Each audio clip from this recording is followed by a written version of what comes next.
డబ్బు భలే జబ్బు సినిమాలో నాకు ఫాదర్గా చేశారు ఆయన. ఒకరోజు ఆయన బయట లొకేషన్ బయట కాంపౌండ్లో కూర్చొని ఆయన స్మోక్ చేసుకుంటూ కూర్చున్నారు. నేను దూరం ఆయన అలా కూర్చోంటే నేను దూరంగా కూర్చోన్నా. నేను కూర్చోను, బాబు ఇలా రా అన్నాడు. దగ్గర వెళ్ళి కూర్చున్నా. చక్కగా ఉన్నావు మనిషివి, బాగున్నావు, డైలాగ్ మాత్రం కొంచెం ప్రాక్టీస్ చేయను అన్నా. నువ్వు డైలాగ్ ఎప్పుడు కూడా ఎవరో వెనకాల తరుముతుంటే పరిగెత్తినట్టుగా కాకుండా ప్రతి అక్షరాన్ని కంప్లీట్ చేయను, ప్రతి వర్డ్ని కంప్లీట్ చేయను, తొందరపడద్దు. అది ఎదుటి మనిషికి అర్థం అవ్వాలి ఆ పదం. అదొక్కటి నువ్వు ప్రాక్టీస్ చేయను అన్నా, నువ్వు మంచి ఆర్టిస్ట్ అవుతావు, బాగున్నావు చూడడానికి.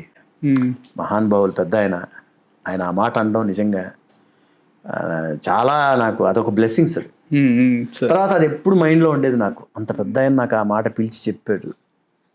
మాట స్పీడ్ అయిపోయేది నాకు. ఎలా చేయాలి ఎలాగ నాకు చలపతిరావు గారు ఉన్నారు కదా, ఆర్టిస్ట్ చలపతిరావు గారు.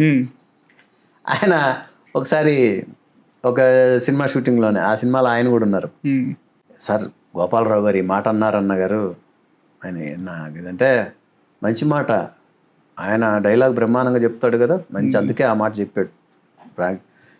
అది ఎలా అనేది ఆలోచిస్తున్నాను అన్నగారు, నాకు ప్రాక్టీస్ చేయాలి డిక్షన్ అది.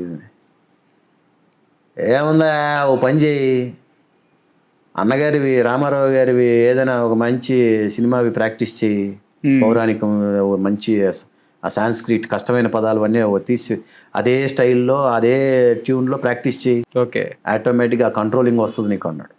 అంటే చూడండి, పెద్దవాళ్ళ దగ్గర కొన్ని విషయాలు మనకి అప్పటికప్పుడు కొన్ని వినేస్తాం, కానీ అవి చాలా పెద్ద మన కెరీర్కి ఉపయోగపడే. సో ఆ విధంగా నాకు తర్వాత నేను దానవీర సూరకర్ణలో ప్రాక్టీస్ చేశాను.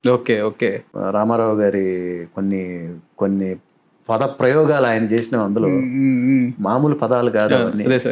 ఆ సాంస్క్రిట్ అంటే ఈ డైలాగ్ ఇలాగే చెప్పాలి అని ఆయన ఒక ఇది చేశారు, అందులో ఒక టెక్స్ట్ బుక్ రాశారు ఆయన.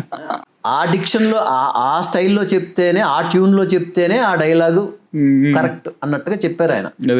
ఏమంటివి అనేది ఆ మాట కూడా ఆ స్టైల్లోనే చెప్పాలి, ఆ టైమింగ్లోనే చెప్పాలి, ఆ ట్యూన్లోనే చెప్పాలన్నట్టుగా చెప్పారు అన్నగారు.